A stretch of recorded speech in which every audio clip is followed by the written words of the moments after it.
आपको इस बात को समझना पड़ेगा कि भारतीय जनता पार्टी ऐसे लोगों को पत्रकार क्यों मानती है। आखिर क्यों ये गुल्लू और कालू, ये पापा की परियां उनके पसंदीदा पत्रकार हैं। आखिर क्या वजह है कि सवाल पूछने वाले पत्रकारों से भारतीय जनता पार्टी डरती है। कहानी बहुत दिलचस्प है और कल्पना से भी विचित्र है। आपके स्क्रीन पर उत्तर प्रदेश के संभल का पत्रकार संजय राणा, आप देख सकते हैं कि आतंकवादी की तरह पुलिस ने बाकायदा रस्सियों से इस व्यक्ति को बांधा है। ये एक पत्रकार है, एक यूट्यूबर है। आप जानते हैं इसका क्या गुनाह था? इसका गुनाह यह था कि उत्तर प्रदेश सरकार में मंत्री गुलाब देवी संभल पहुंचती हैं और वहां जनता के मुद्दों के साथ उनसे वो सवाल पूछता है। नतीजा यह है दोस्तों कि उसके खिलाफ ये देखिए एफआईआर दर्ज किया जाता है और इस एफआईआर में तमाम तरह की अनाप शनाप बातें लिखी गई हैं कि इसने मंच पर चढ़ के गाली गलौज की, थप्पड़ मारा, हिंसक हुआ, इस तरह की तमाम चीजें कही गई हैं। मुद्दा बहुत बढ़ गया है दोस्तों, मगर इस कार्यक्रम का मकसद आपको यह बताना है कि भारतीय जनता पार्टी दरअसल किस तरह के पत्रकारों को पसंद करती है और कैसे पत्रकारों से इन्हें एलर्जी है। सबसे पहले हाथ कंगन को आरसी क्या संजय राणा ने वाकई मंच पर चढ़कर गाली गलौज की, बदतमीजी की, जैसा कि आरोप इस एफआईआर में लगाया गया है? आइए उस नजारे को आप और हम खुद देखते हैं। यह अंदाजा आप लगाइए। हो सकता है कि आप भाजपा के समर्थक हो सकता है आप विरोधी हो, मगर यह फैसला मैं आप पे छोड़ता हूं। आप देखेंगे संजय राणा लगातार आप करके बात कर रहा है। उसका दोष सिर्फ इतना है कि उसने आपके मुद्दे यानी जनता के मुद्दे उठाए। उसका गुनाह क्या है, आइए देखते हैं। और गांव वालों की विशेष परेशानी ये थी कि आपने ये भी कहा था कि देवी माँ के मंदिर की मैं बाउंड्री कराऊंगी, आपने उसकी अभी तक सुनवाई नहीं करी थी। गांव वालों ने बहुत ही प्रेशर दिया था कि हम जा रहे हैं वहाँ पर, आपके कार्यालय भी गए थे, मगर उनकी कोई भी सुनवाई नहीं हुई थी। आप बताइए आप इसके बारे में क्या कहोगे? भाई सुनिए, आप अपना प्रचार कर रहे हैं, समस्या केवल एक समस्या, क्योंकि यहाँ पर ये एक तो नहीं बताइए आपने, आप प्रचार कर रहे जी हैं। मैम एक बात बताइए, समस्या रखवा रहे हैं। आपने ये कहा था, अभी आपने कहा था कि अगर आप लोग खुद नहीं बताओगे, मीडिया की तरफ पूछो कि माँ का काम कब तक करोगी, जो आपने कहा। एक मिनट, आप सर एक बात बताइए, जब तक जनता की आवाज आप तक नहीं पहुंचेगी, आप कह रहे हैं कि इतना हमने काम कार्य करा दिया, एक गांव में बिल्कुल कार्य ही नहीं हुआ, तो क्या कराएंगे हम लिखित रूप में? भाई कौन कौन सहमत है आपके गांव में? बुद्धनगर वासी सहमत है नहीं मेरी बात से? आपके गांव में विकास कितना हुआ है? बाबा हाथ उठाओ। बलात्कार है कोई? अभी आमने सामने है, कोई भी बलात्कार है? रास्ता है? बात रख लो। तेरी निगाहें में बहुत देर से पहचान नहीं थी जी। जब तू वहाँ खड़ा था तब भी मैं तेरी निगाहें पहचान नहीं थी जी जी। और अब जब बात रखी है तो रखने दो बात। तेरी निगाहें पहचान नहीं थी जी जी। ये सारी बात तेरी ठीक है जी जी। जो तूने कही है। अभी समय नहीं निकला है। ये गांव कुंदनपुर तो भूल गया। मगर क्या संजय राणा डर गया? जैसे कि आप देख सकते हैं दोस्तों, अखिलेश यादव ने ट्वीट किया और इस ट्वीट के अंदर ये वीडियो है जिसमें आप देख सकते हैं आतंकवादी की तरह उसको बांध कर रखा गया है, सिर्फ इसलिए कि उन्होंने मंत्री महोदया गुलाब देवी से सवाल किया था। अब वो पुलिस की हिरासत में है, मगर क्या वो डर गया? क्योंकि अगर कोई सच्चा पत्रकार या सच्चा यूट्यूबर है तो क्या वो डर जाएगा पुलिस की इस दबिश से? ये सवाल पूछना लाजमी है। तो आइए खुद ही देखते हैं कि क्या संजय राणा डर गया है। देखिए। नहीं, मैं मंच पर नहीं चढ़ा हूँ। मैं पीछे इजाज़त ली थी मैंने डॉक्टर प्रेमपाल से, सचिव साहब से, सबसे मैंने इजाज़त ली है। उसके बाद मैंने कुछ जानकारी ली कि इनसे बात कर सकता हूँ या नहीं कर सकता हूँ। अच्छा, तो वो तो ये कह रहे हैं कि आपने वहाँ गाली गलौज करी किसी से? गाली गलौज मेरे पास वीडियो है कि सबूत है और किसी के पास गाली गलौज की हो तो इससे ज़्यादा क्या कर सकता हूँ? तो क्या मानते हो एफआईआर कैसे दर्ज हुई आप पे? आपने कोई गलत हरकत की वहाँ पर? बिल्कुल नहीं की है, कोई गलत हरकत नहीं की है। जब आपके बारे में कोई गलत न्यूज़ दे रहा है कि हम यहाँ पर इतना विकास कर दिया और आपने कुछ भी नहीं किया, तो बताइए आप ऑब्जेक्शन उठाएंगे नहीं उठाएंगे? अब आपको कहाँ लाया गया? कहाँ लाया गया आपको? पुलिस पकड़ के लेकर आई आपको? अरे पुलिस पकड़ के लेकर आई? जी हाँ। कहाँ से? मेरे गांव से कब लेके आई? कल। आज दूसरे दिन भी पुलिस हिरासत में हो? जी। आपको यह समझना पड़ेगा दोस्तों कि भारतीय जनता पार्टी दरअसल कैसे पत्रकारों का साथ देती है। सबसे पहले आपके सामने जी न्यूज का यह पत्रकार, याद होगा आपको, इस व्यक्ति ने झूठ बोला था कि राहुल गांधी एक आतंकवादी जिसने राजस्थान में कन्हैया लाल नाम के व्यक्ति की हत्या कर दी थी उसका साथ दे रहे हैं, जबकि राहुल गांधी ने उस स्टूडेंट्स फेडरेशन ऑफ इंडिया, वामपंथी संगठन का एक छात्र संगठन था, उसकी बात कर रहे थे, क्योंकि वामपंथी छात्र संगठन ने उनके दफ्तर में तोड़फोड़ की थी, कांग्रेस के दफ्तर में तोड़फोड़ की थी। तो राहुल गांधी ने कहा कि मैं उन पर क्या कहूं। राहुल गांधी ने एक तरह से उन्हें माफ करने की बात की थी, मगर यह व्यक्ति खुलेआम अपने कार्यक्रम में झूठ बोल रहा था। और जब पुलिस, छत्तीसगढ़ पुलिस इसे गिरफ्तार करने पहुंची, तब इसे बचाने कौन आया आप जानते हैं? उत्तर प्रदेश पुलिस। उत्तर प्रदेश पुलिस ने छत्तीसगढ़ पुलिस को उसे गिरफ्तार नहीं करने दिया, बावजूद इसके कि इस पत्रकार ने अपना गुनाह कबूल किया था। भारतीय जनता पार्टी को ऐसे पत्रकारों की जरूरत है। याद कीजिए, न्यूज 18 के इस पत्रकार को जब गिरफ्तार करने की बात की जा रही थी तब यह गायब हो गया था। सूत्रों के मुताबिक पूरा संरक्षण भारतीय जनता पार्टी दे रही थी इसे। मैं नहीं भूला हूं दोस्तों किस तरह से भारतीय जनता पार्टी के झूठ तंत्र का मुखिया, आईटी सेल का मुखिया अमित मालवीय एक टीवी कार्यक्रम में कह रहा था कि भाई हम तो बचाएंगे, ऐसे पत्रकारों को बचाएंगे। खुलेआम ये पत्रकार जो हैं समाज में जहर बोते हैं, मगर इन पर कोई कार्रवाई नहीं होती है।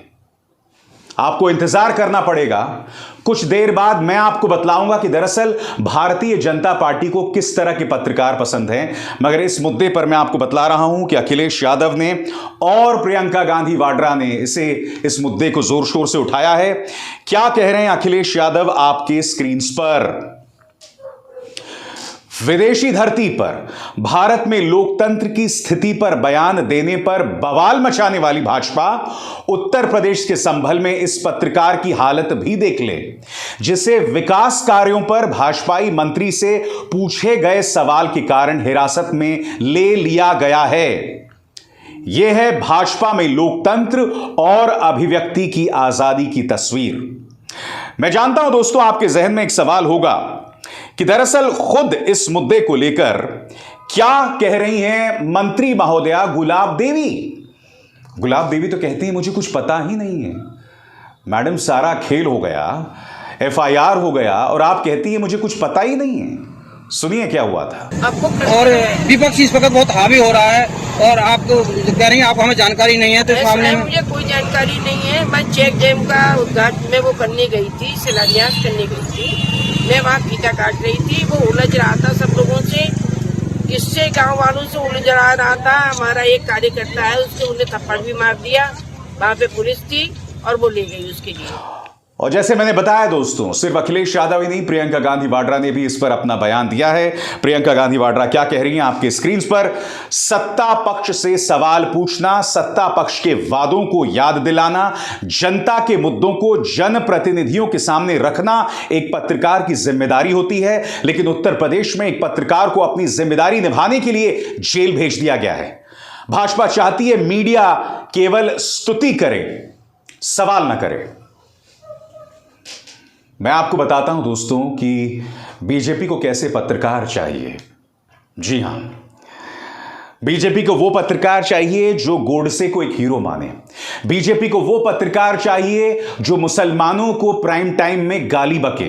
भारतीय जनता पार्टी को वो पत्रकार चाहिए जो दंगाई और भड़काऊ कार्यक्रम करें। और इसकी 3 मिसालें मैं आपको देने वाला हूं, मगर उससे पहले मैं आपको अपनी मिसाल देना चाहता हूं दोस्तों। यह उन दिनों की बात है जब मैं एबीपी न्यूज में काम करता था। जी हां, और मैं आपको बतलाना चाहता हूं दोस्तों कि भारतीय जनता पार्टी का कोई भी नेता मेरी डिबेट्स में नहीं आता था, क्योंकि मैं डिबेट किया करता था।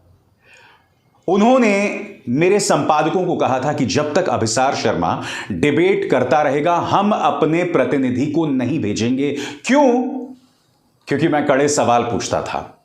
नतीजा यह हुआ कि मेरी संस्था ने मुझे डिबेट से हटा दिया। ये हैं भारतीय जनता पार्टी के बहादुर नेता, ये हैं उनके 56 इंची सीना वाले नेता। इन्हें कैसे पत्रकार चाहिए मैं आपको बताता हूं, जो भड़काऊ हैं, जो मुसलमानों और अल्पसंख्यकों को गाली दें और जो गोडसे को अपना हीरो माने। इनके लिए सिद्दीक कप्पन पत्रकार नहीं है, इनके लिए कौन पत्रकार हैं आप खुद देखिए। सिद्दीक कप्पन उस देश के पत्रकार हैं जहां के पत्रकार गोडसे को, इस देश के पहले आतंकवादी गोडसे जिसने महात्मा गांधी की हत्या की थी, उसे बॉलीवुड का हीरो बताते हैं। विश्वास नहीं है आपको? सुनते हैं क्या हुआ था आज तक न्यूज चैनल में, सुनिए। यानी उस समय अदालत का दृश्य कुछ इस तरह का था जैसे किसी हिंदी फिल्म का कोई इमोशनल अदालत का सीन हो, जिसमें हीरो अपराधी साबित हो जाता है और उसे सजा मिलती है, और तब अदालत में मौजूद दर्शकों की सहानुभूति तब भी नायक के साथ ही होती है। तो देखा आपने, यह पत्रकार गोडसे को हीरो बता रहा था, बॉलीवुड का हीरो। इत्तेफाकन दोस्तों, जिस पत्रकार को आपने देखा ना आज से कुछ सालों पहले, यह आदमी कैमरे पर पकड़ा गया था 100 करोड़ रुपए की कथित वसूली करते हुए, और उसके बाद यह तिहाड़ जेल में था। जिस न्यूज चैनल आज तक ने उस खबर पर रिपोर्टिंग की थी कि किस तरह से जी न्यूज का एक पत्रकार कैमरे पर पकड़ा गया और फिर उसके बाद वो जो है जेल गया, उसी चैनल ने अपने प्राइम टाइम कार्यक्रम पर उसे नौकरी पर रख लिया। आज वो देश के पहले आतंकवादी गोडसे का महिमा मंडन कर रहा है। मगर मुझे हैरत नहीं होती, सिद्दीक कप्पन एक ऐसे देश में पत्रकार हैं जहां के पत्रकार भड़काऊ बातें करते हैं, भड़काऊ बयान देते हैं। सुदर्शन न्यूज के इस पत्रकार के खिलाफ सुप्रीम कोर्ट ने तल्ख तेवर अपनाए, क्योंकि वो एक मंच से भड़काऊ बयानबाजी कर रहा था। सुप्रीम कोर्ट ने पूछा कि इस व्यक्ति के खिलाफ आप कार्रवाई क्यों नहीं कर रहे। दिल्ली पुलिस को कहना पड़ा कि हां मी लॉर्ड, कर रहे हैं। मगर यह बाज नहीं आ रहा। इसको सत्ता से ऐसी प्रोटेक्शन है कि अब भी वो ट्विटर पर इस तरह के अनाप शनाप बातें लिख रहा है। इसने हाथी का अंग्रेजी में अनुवाद किया है, जो कि कायदे से एलिफेंट है, मगर उसमें भी उसको मुसलमान दिखाई दे गया और उसे वो कह रहा है अलीफंट। यह है वो भड़काऊ पत्रकार। 2 मिसाल मैं आपको दे चुका हूं।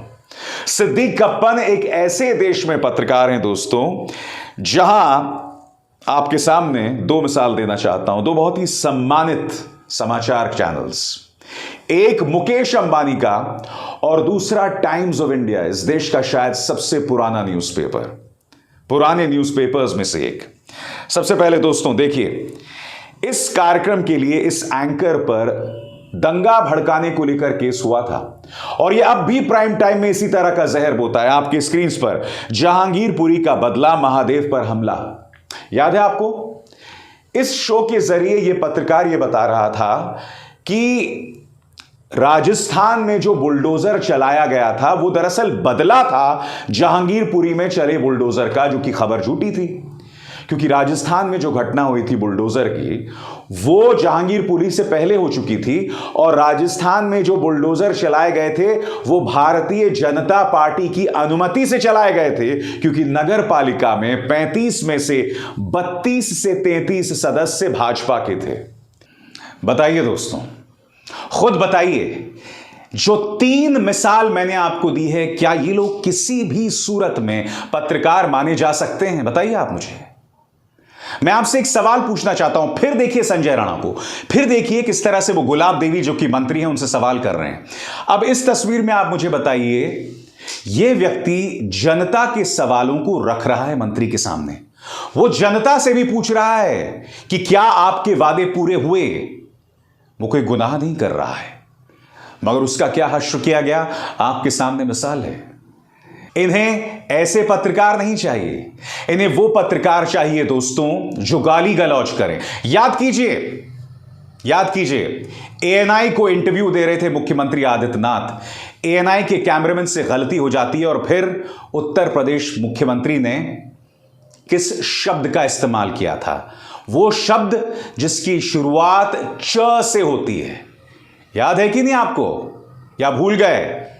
आइए देखते हैं। देश के वैज्ञानिकों का अभिनंदन करता हूं। क्या कहते हो अच्युत? भारतीय जनता पार्टी के नेता पत्रकारों के साथ, संस्थाओं के साथ इस तरह का बर्ताव करते हैं। मैं आपको दो और मिसाल देता हूं दोस्तों। अभी हाल ही में एक बहुत बड़े मीडिया संस्थान की संपादक के बेटे की शादी हुई। उसके बेटे की शादी में प्रधानमंत्री को बुलाया गया, प्रधानमंत्री गए भी, इसमें कुछ बुरा नहीं है दोस्तों, मगर आपको देखना चाहिए उस पत्रकार ने किस तरह से ट्वीट किया। मैं वो ट्वीट नहीं दिखाऊंगा क्योंकि देखिए उनके बेटे की शादी उनका निजी मुद्दा है। मैं सिर्फ आपको यह बतलाना चाहता हूं कि वो पत्रकार इस कदर नतमस्तक होकर यह कह रही थी कि मेरे अहोभाग्य प्रधानमंत्री पधारे। और दूसरी मिसाल, हाल ही में प्रधानमंत्री को न्योता देने एक बहुत बड़े मीडिया संस्थान के सर्वे सर्वा और उनकी बेटी गई थी। वो तस्वीर भी सामने उभर कर आई थी। आपको देखना चाहिए था उस तस्वीर में, फिर मैं आपको वो तस्वीर नहीं दिखाऊंगा। उस तस्वीर में किस कदर नतमस्तक होकर दोनों प्रधानमंत्री के साथ फोटो खिंचवा रहे थे, जैसे कि उनका अहोभाग्य है। क्या आपको लगता है कि ऐसा मीडिया प्रधानमंत्री से सवाल करेगा? भारतीय जनता पार्टी से सवाल करेगा? और जब कोई मीडिया कर्मी इस तरह से सवाल करता है तो उसे जेल में डाल दिया जाता है। मैं आपसे एक सवाल पूछना चाहता हूं, संजय राणा के पीछे कौन सी पॉलिटिकल पार्टी है? क्या उसके पीछे 1000 करोड़ के मीडिया संस्थान की ताकत है? बिल्कुल नहीं है। वो अकेला है, ईमानदारी से अपना YouTube चैनल चलाता है और इस तरह से उस पर दबिश डाली जाती है। यह है बीजेपी की असलियत। ये लोग सवालों का सामना नहीं करना चाहते और इनके अंधभक्त इसे बहुत महान चीज बताते हैं। अरे भाई, ये लोकतंत्र है। जो सत्ता में है, जिसके पास ताकत है, उससे सवाल होगा। विपक्ष जो मरी कटी हुई है उससे सवाल नहीं होगा।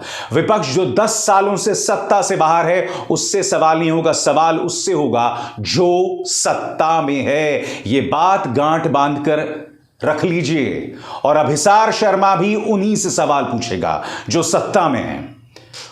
और अभिसार शर्मा खास तौर से उनसे सवाल पूछेगा जो अपनी ताकत का बेजा इस्तेमाल करके इस तरह से पत्रकारों को रौंदते हैं। यह कायरता है और इसके अलावा कुछ नहीं है, सिर्फ और सिर्फ कायरता है।